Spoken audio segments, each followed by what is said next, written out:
자연계에는 여러 가지 화학 결합들이 있을 수 있죠. 근데 그 화학 결합을 우리가 보통 화학에서 공부할 때 주로 양자역학적인 관점으로 우리가 이제 설명을 하기도 하잖아요. 하지만 양자역학보다 먼저 만들어진 역학체계가 뭡니까? 바로 고전역학이죠.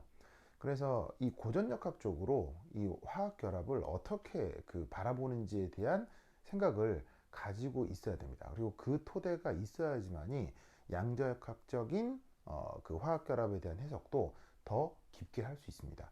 양자역학과 고전역학은 별게 아니라 고전역학의 한계를 극복하기 위해 양자역학이라는 체계가 도입됐기 때문에 양자역학과 그 고전역학은 뗄래야 뗄 수 없는 밀접한 관계에 놓여 있게 되는 거예요.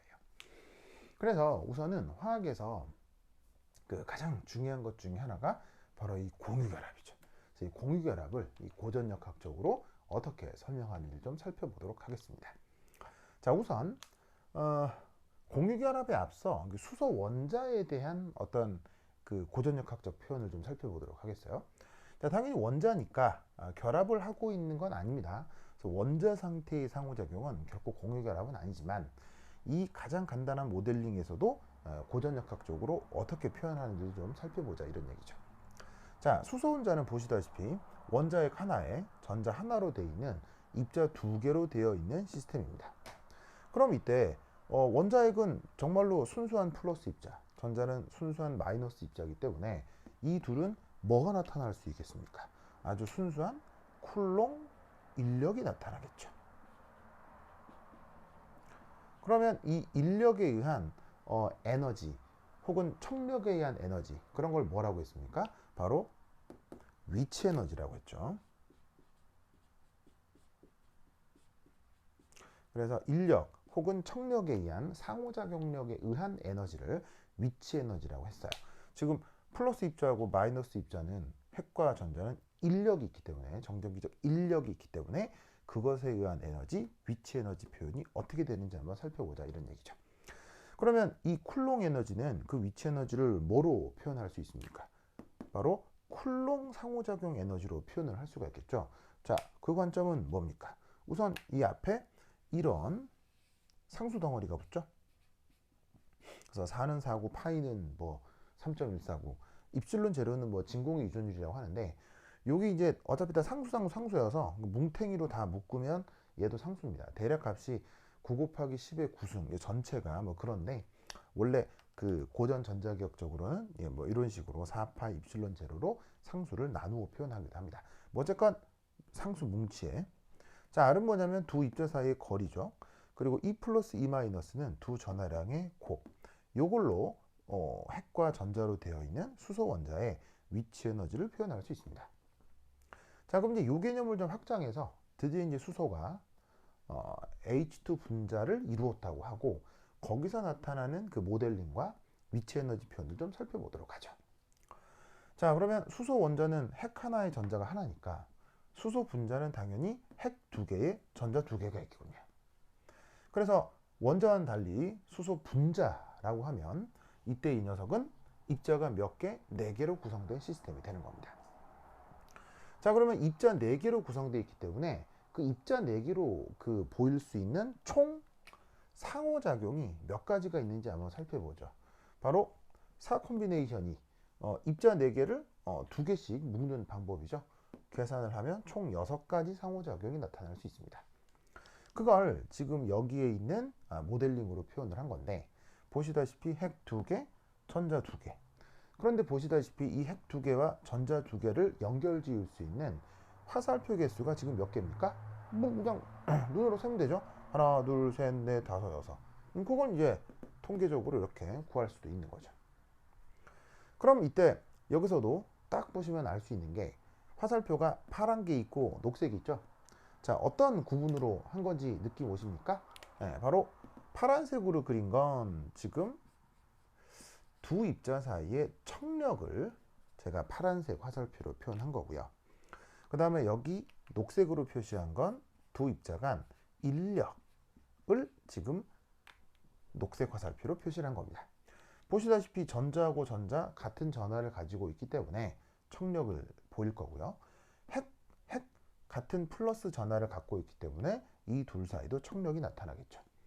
하지만 핵과 전자는 서로 반대 전하를 갖고 있기 때문에 정전기적 인력이 나타나겠죠.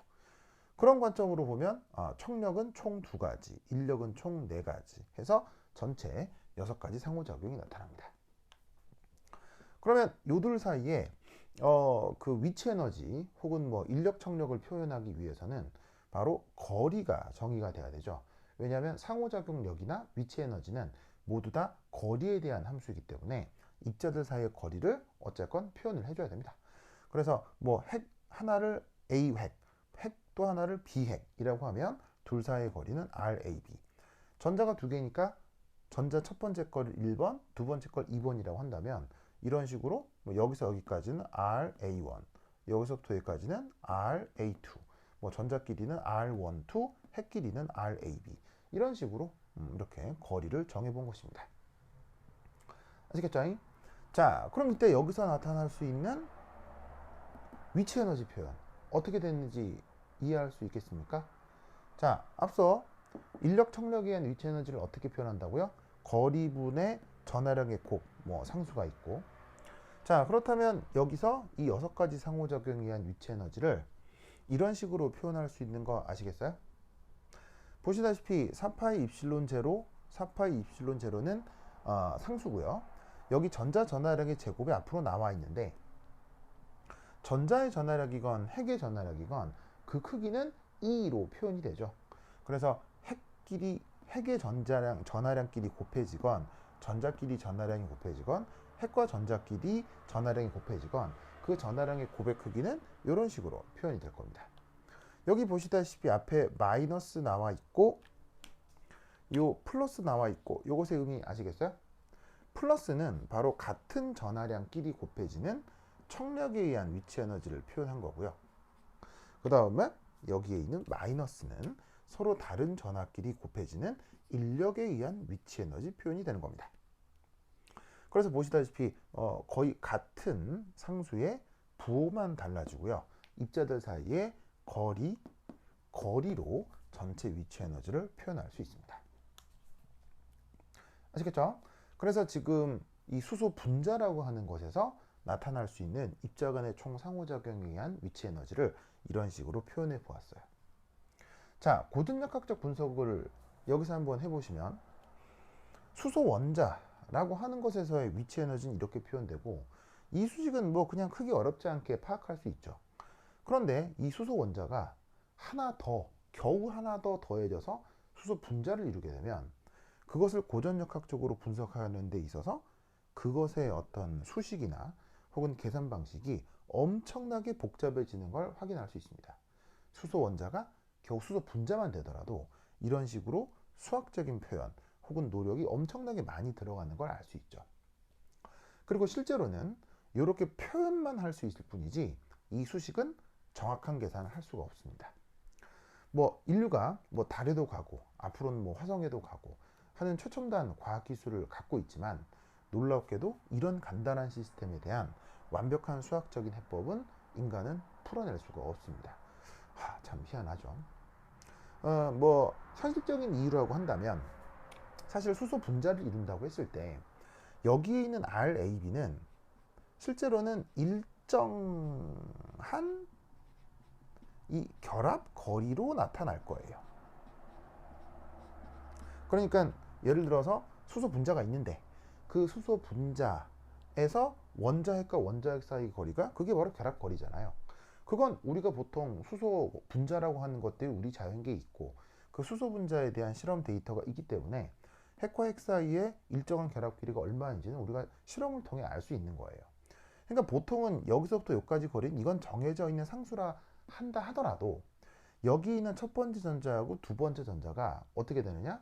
실제로는 가만히 고정되어 있는 게 아니라 얘네들이 아주 자유분방하게 돌아다닐 거기 때문에 핵에서부터 전자까지 거리가 규정이 될 수가 없어요. 그러니까 어떻게 되냐면 여기는 RAB만 뭐 일정한 값을 갖는다 하더라도 나머지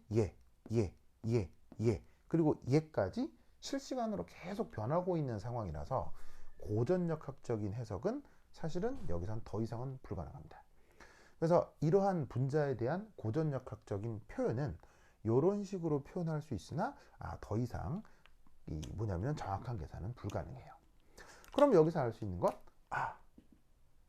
정확한 계산은 불가능하다. 그러면 계산이 안 되니까 넘어가자. 물리학자들이 그랬을까요?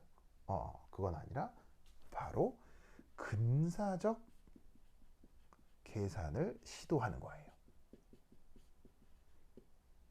그 근사적 궤도가 그 근사적 계산과 관련된 위치 에너지 함수가 소위 얘기하는 우물 그래프형 그 위치 에너지 함수인데, 여러분 많이 봤을 거예요. 뭐 이런 식으로 생긴 우물형 그래프 있죠. 그 우물형 그래프가 바로 요것에 대한 근사적 계산 모델인 거예요. 그래서 이렇게 수식은 세워도 정확한 계산이 안 되기 때문에 이것을 아우르는 근사적 모델이 있고, 그 근사적 모델이 바로 이런 식으로 생긴 우물형 위치 에너지 그래프인 거죠. 그래서 그 우물형 위치 에너지 그래프에 대해서는 이 내용 다음부터 조금 더 자세히 진행을 하도록 하겠습니다. 자, 이때 우리가 어떤 표현을 하나 정의해 보려고 하냐면요, 바로 공유결합. 여러분 공유결합 아시죠? 뭐 영재고를 가건 과학고를 가건 아니면 그냥 일반계 과학고를 가서 화학원을 하건 대한민국의 그 고등학생이 됐다고 하면 누구나 공유결합을 배우게 되어 있거든요. 그래서 사실은 전 국민이 다 교육을 통해 알게 되는 공유결합인데, 이걸 어떻게 정의할까요? 사실 공유결합과 관련해서 가장 중요한 원리 중에 하나가 바로 옥텟 룰이죠. 하지만 이 옥텟 룰은 화학자들만 사용하는 야매 이론입니다. 물리학자들은 이 옥텟 룰을 인정하지 않습니다.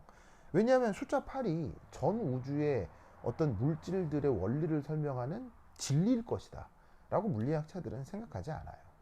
그래서 화학에서는 공유결합하면 옥텟 룰 뭐 이런 것들로 그 공유결합을 설명하려고 하지만, 물리학적으로는 옥텟 룰을 인정하지 않습니다. 그렇다면 물리학적 관점의 옥텟 룰이란 건 바로 뭐냐? 자, 주어져 있는 이 모델에서 한번 살펴보도록 하죠. 자, 여기 핵 2개가 있고 전자 2개가 있습니다만, 이 전자는 원래 A 원자에게서 온 걸까요? 아니면 B 원자에게서 온 걸까요? 아니면 이 두 번째 전자도 E 원자에게서 온 걸까요? 아니면 B 원자에게서 온 걸까요? 결론적으로는 알 수가 없지요. 자, 뭔 말이냐면 원자라고 하면 이 전자는 무조건 이 원자에게 매여 있는 전자입니다. 그런데 분자가 되는 순간 이 전자가 어느 원자에게서 왔는지 알 수 있어요, 없어요? 알 수 없죠. 그래서 분자를 구성한 순간 이 전자가 어느 원자에게 규정되어 있는지 알 수 없습니다. 왜냐하면 전자라고 하는 게 무슨 색깔이 있는 것도 아니고, 실제로 이런 식으로 1번, 2번 번호가 붙어 있는 것도 아니죠. 지금 같은 경우는 제가 설명을 위해서 이렇게 1번, 2번 이런 식으로 번호를 붙여줬지만, 실제로 분자 내에 전자 이런 번호가 있을 리는 난무하잖아요. 그러니까 이렇게 분자를 이루게 되었을 때 이 전자는 어느 원자에게 속박되어 있는지 정할 수가 없습니다. 그러면 어디에 속박되어 있느냐? 그냥 이 전자가 양쪽 원자에게 동시에 속박되어 있는 거예요. 이것도 마찬가지예요. 양쪽 원자에게 동시에 속박되어 있는 거예요. 무슨 뜻인지 아시겠죠? 그걸 물리학적으로 공유결합이라고 하는 거예요. 어떤 전자가 한 원자에게만 영향을 받으면 그건 공유결합이 아니에요. 그런데 어떤 전자가 여러 원자에게 동시에 인력으로 영향을 받는다? 그걸 공유전자라고 하는 겁니다. 그러니까 이렇게 정의를 하면 저 전자가 공유전자 쌍일 필요도 없고 8개의 옥텟룰을 만족할 필요도 없는 겁니다.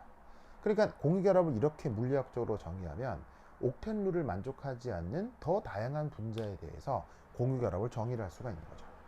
그래서 화학적인 관점보단 이런 물리학적인 관점이 조금 더 근본적인 정의 방식입니다. 그러니까 우리가 루이스 구조를 그렸을 때, 자, 이런 식의 루이스 구조 보이시죠? 수소 분자하면 맨날 그리는 루이스 구조잖아요. 이 루이스 구조에서 이런 식으로 공유 전자쌍이 있는 거예요. 그럼 우리는 그냥 어떤 원자에 대해서 이런 식으로다가 뭐 옥텟을 만족한다, 뭐 이렇게 옥텟을 만족한다 라고 하지만, 실제로 여기에 있는 이 공유 전자라고 하는 것들은, 그게 전자 쌍을 이루건 뭐 홀전자건, 그 전자는 양쪽 원자핵의 인력에 동시에 영향을 받는다. 어떤 전자는 양쪽 원자핵의 인력에 동시에 영향을 받는다. 그러면 그걸 공유결합을 이루고 있는 전자다 라고 얘기를 할 수가 있는 거예요. 아시겠죠? 그래서 그 공유결합이라고 하는 것이 화학에서 다루는 아주 그 중요한 영역이고, 좀 뭐라고 할까요? 화학만의 고유한 영역이라고까지 할 수 있겠지만, 실제로 그러한 그 공유결합이라 하더라도 물리학적인 표현이 어떻게 되는지, 그리고 물리학자들이 어떻게 정의하는지 알아두는 것이 굉장히 중요합니다. 그래야지만이 저 공유결합을 양자역학적으로 표현할 때 그 이해의 깊이가 깊어질 수 있습니다.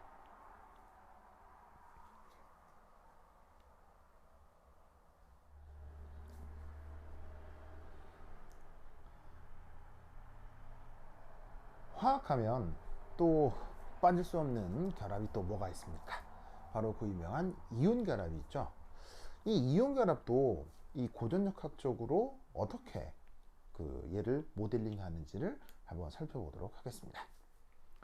그 유명한 이온 결합 중 그 유명한 이온 결합 물질, 대표적으로 여기 NaCl, 얘를 한번 예로 들어보도록 하겠습니다.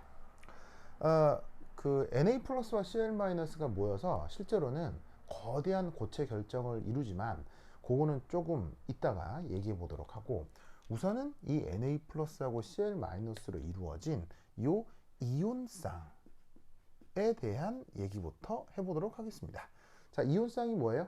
바로 진짜 양이온 하나, 음이온 하나로 돼 있는 이 둘의 쌍을 이온쌍이라고 하죠. 영어 표현으로는 아이오닉 페어라고 합니다. 그 아이오닉 페어에 대한 그 기본 형태 모델링을 한번 표현해 보았습니다. 자, 이게 뭐냐? 소듐은 원자 번호가 11번이죠. 그래서 핵에 11 플러스의 양전하가 있고요. 그 다음에 염소는 원자 번호가 17번이거든. 그럼 원자에게는 17 플러스가 있을 거예요. 그럼 뭐 여러 가지 이유로 뭐 이 소듐은 1 플러스 양이온이 되고 염소가 1 마이너스 음이온이 된다는 건, 이건 뭐 전 국민이 다 아는 사실이죠. 뭐 초등학교, 중학교만 나와도 이건 다 알 거예요. 그래서 이 소듐은 여하튼 1 플러스 양이온이 됐고, 여기 있는 Cl 마이너스는 1 마이너스 음이온이 됐다는 얘기는 원래 있던 전자가 하나 줄어들었고 얘는 전자를 하나 얻었다, 뭐 그런 얘기일 겁니다. 이때 뭐 전기음성도 얘기도 나오죠. 소듐은 전기음성도가 작고 염소는 전기음성도가 크기 때문에 전기음성도가 작은 쪽에서 큰 쪽으로 전자 이동이 돼서 양이온, 음이온이 됐다는 등의 그런 이야기들을 충분히 들어봤을 거예요. 그래서 그걸 토대로 이런 식의 모델링을 한번 살펴본 겁니다.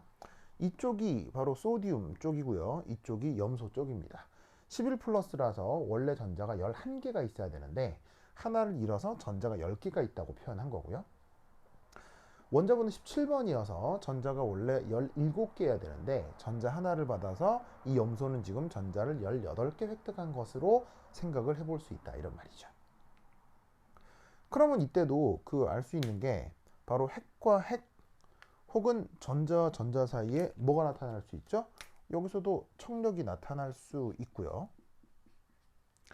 다음 보시다시피 핵과 전자 사이에도 이렇게 인력이 나타난다는 것을 알 수 있습니다. 그래서 지금 청력을 좀 파란색 그래프로, 인력을 녹색 그래프로 표현해 보았습니다.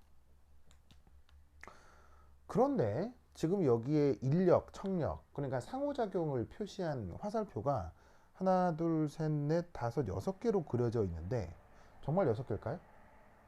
자, 여기에 있는 이 NaCl, 이 양이온과 음이온이 무지막지하게 많이 모여서 거대한 고체 결정을 이룬 것도 아니고, 그냥 Na 플러스 이온 하나, Cl 마이너스 이온 하나라고 하는 이온쌍도 사실은 입자가 30개로 구성되어 있는 입자라고 생각해야 되겠죠.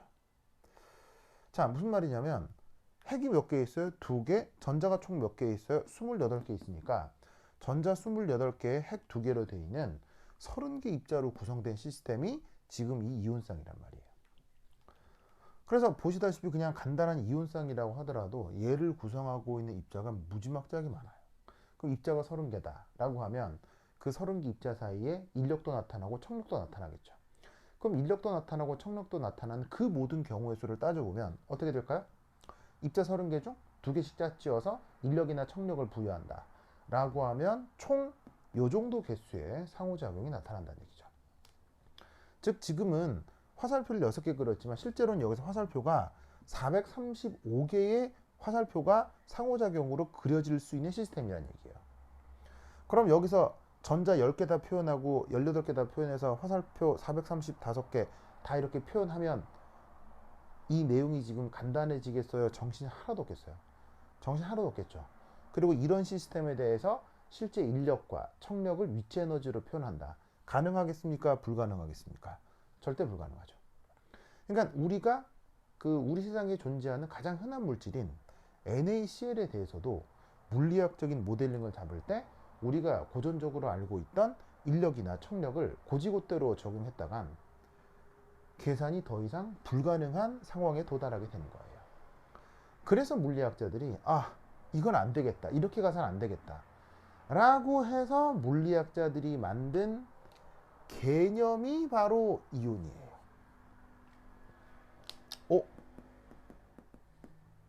자, 무슨 말이냐면 여러분, 우리는 일상생활에서 이온이란 말을 씁니까? 안 씁니까? 엄청나게 많이 쓰죠.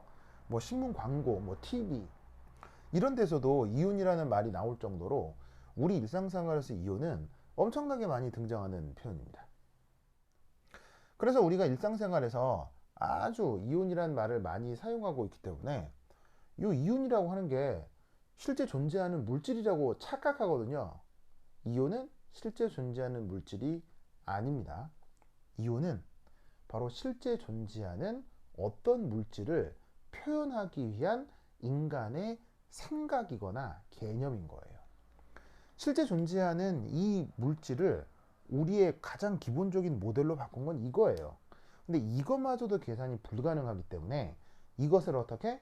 자, 여기에 있는 11 플러스의 원자핵과 전자 10개를 뭉뚱그려서 하나의 입자 Na 플러스 이온이라고 바꾸는 거예요.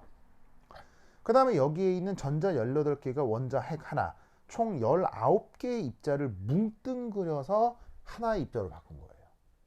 그래서 원래는 30개 입자로 구성된 시스템을 그냥 궤도 난마하듯 여기에 있는 이 Na 플러스와 Cl 마이너스라는 두 입자 시스템, 바로 투바디 시스템으로 이 상황을 바꾸어 놓은 거예요. 이 투바디 시스템을 이걸 이온이라고 하는 거예요. 실제 존재하는 건 오히려 이런 형태에 더 가깝습니다. 근데 이렇게 해서는 인간의 어떤 논리 구조가 적용될 수가 없기 때문에 계산이 너무 복잡해서 이걸 좀 더 근사적인 모델로 바꾼 것이 그게 바로 이온이라는 생각이에요. 그래서 이온은 결코 실제 존재하는 물질이 아니라 인간이 만들어낸 생각일 뿐이다 라는 것을 꼭 기억해 두셔야 됩니다. 그리고 이 이온에는 이상한 걸 부여하는데 이 이온끼리는 인력과 청력이 공존한다라고 성격을 부여합니다. 이 인력은 보시다시피 어디서 유래된 거냐면 핵과 전자의 인력으로 유래된 그 덩어리 전체 인력을 뜻하는 거고, 그 다음에 여기서의 청력은 바로 전자 간 청력, 핵 간 청력, 정말 많은 상호작용들이 있겠죠. 그들 사이의 상호작용을 하나로 뭉뚱그려서 청력을 부여한 겁니다. 원래 여기에 화살표가 몇 개가 있어야 되냐면 435개의 화살표가 있어야 된다고 했었죠. 그걸 그냥 2개의 화살표로 표현한 거예요. 그러니까 이온끼리는 이 수없이 많은 상호작용을 뭉뚱그려 근사적으로 표현한 것이 이온이라는 개념이기 때문에 그 이온끼리는 인력하고 청력이 동시에 반드시 나타나야 되는 거예요. 여기에 있는 양이온과 여기 있는 음이온, 양이온하고 음이온이니까 인력만 있다 라고 생각하면 그건 완벽한 착각이라는 얘기예요. 만약에 Na 플러스하고 Cl 마이너스 사이에 인력만 있다면 어떻게 되겠어요? 인력이 있으니까 가까워지겠죠. 근데 인력이라고 하는 상호작용은 가까워지면 가까워질수록 인력은 더 세지거든요. 그러면 Na 플러스하고 Cl 마이너스가 인력이 있으니까 가까워지고 가까워지고 가까워져서 인력만 존재하면 이 Na 플러스하고 Cl 마이너스가 완전히 겹쳐져서 핵융합이 돼야 되죠. 그러면 이 말은 무슨 말이냐면 우리 지구 전 우주에 존재하는 모든 이온결합 화합물들은 한 점에 모여서 핵융합이 돼야 된다는 얘기예요. 근데 그런 거 말이 돼요, 안 돼요? 안 되죠. 그럼 왜 이온결합 화합물들은 인력이 나타나는데도 핵융합을 통해서 한 점에다 모이지 않는 거죠? 바로 이온끼리는 반드시 청력이 나타나기 때문이에요. 그 청력의 유래는 바로 핵 사이의 청력일 수도 있고 전자 구름 사이의 청력일 수도 있는 거예요. 그래서 이렇게 양이온, 음이온이라 하더라도 둘 사이에는 인력과 청력이 공존하게 된다라는 것을 꼭 기억해 두셔야 됩니다. 그래서 이온은 실존하는 것을 근사적으로 나타낼 표현일 뿐인 것이지 저 이온이 실제 존재하는 물질이다 라고 생각하면 곤란합니다. 그렇게 이 이온 결합에 대한 고전역학적인 저 해석을 잘 기억을 해 두셔야 이온들로 모여져 있는 고체 결정에서 격자 에너지라고 하는 개념을 이해할 때 저것이 아주 밀접하게 적용이 됩니다. 그래서 이온은 실존하는 물질을 근사적으로 표현하기 위한 개념이고 이온끼리는 그것이 심지어 양이온, 음이온의 관계라 하더라도 반드시 인력과 청력이 공존한다. 그 생각을 꼭 기억을 해 두시길 바랍니다.